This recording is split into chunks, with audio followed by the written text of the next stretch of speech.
ஹரே ராமா ஹரே கிருஷ்ணா. நான் உங்க வீரான மிஸ் சபரி.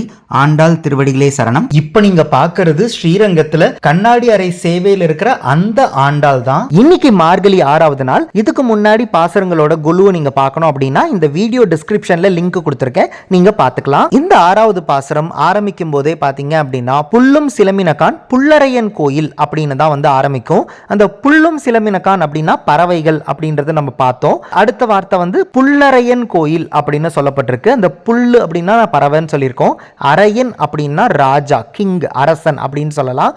அப்போ பறவைகளோட அரசன் அப்படின்னா யாரு அப்படின்னு பார்த்தீங்கன்னா அது கருடர் தான். அப்போ புல்லும் சிலம்பினகான் புல்லரையன் கோயில் அப்படின்னா கருடரோட கோயில்.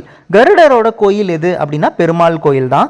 அதை எடுத்து காமிக்கிற மாதிரி கருடர் வந்து பெருமாளை தாங்கி பிடிக்கிற மாதிரியே அலங்காரம் பண்ணி வச்சிருக்காங்க. அடுத்ததா பாசரத்துல பிள்ளாய் எழுந்திராய் அப்படின்னு தான் ஆரம்பிக்கிறாங்க. அப்படின்னா என்ன அர்த்தம் அப்படின்னு பார்த்தீங்கன்னா ஒரு பொண்ணு படுத்து தூங்கிட்டு இருக்கிறா. இந்த ஆண்டாலும் கூட இருக்கிற பெண்களும் அந்த பெண்ணை எழுப்புறதுக்காக அந்த வீட்டுக்கு வெளியில நின்று அந்த பெண்ணை கூப்பிடுறாங்க. அதுக்கேற்ற மாதிரி கொலுல வந்து ஒரு பொண்ணு நல்லா ஒய்யாரமா தூங்கிட்டு இருக்கிறாங்க.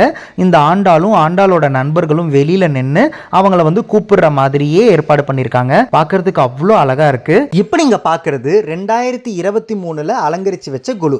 இப்ப நீங்க பாக்குறது 2024ல அலங்கரிச்சு வச்ச குழு. ஒவ்வொரு வருஷமும் ஒரு சின்ன சின்ன மாற்றத்தை ஏற்படுத்தி அவ்வளோ அற்புதமா செஞ்சுட்டு இருக்காங்க ஸ்ரீரங்கத்துல. இந்த மாதிரி பாசரத்துல இருக்கிற ஒவ்வொரு விஷயத்தையும் கவனிச்சு ஆண்டாள் கண்ணாடி அறை சேவையில குழுவா வச்சிருக்காங்க. நாளைக்கு அடுத்த பாசரத்தோட குழுல உங்களை சந்திக்கிறேன். ஆண்டாள் திருவடிகளே சரணம். ஹரே ராமா ஹரே கிருஷ்ணா.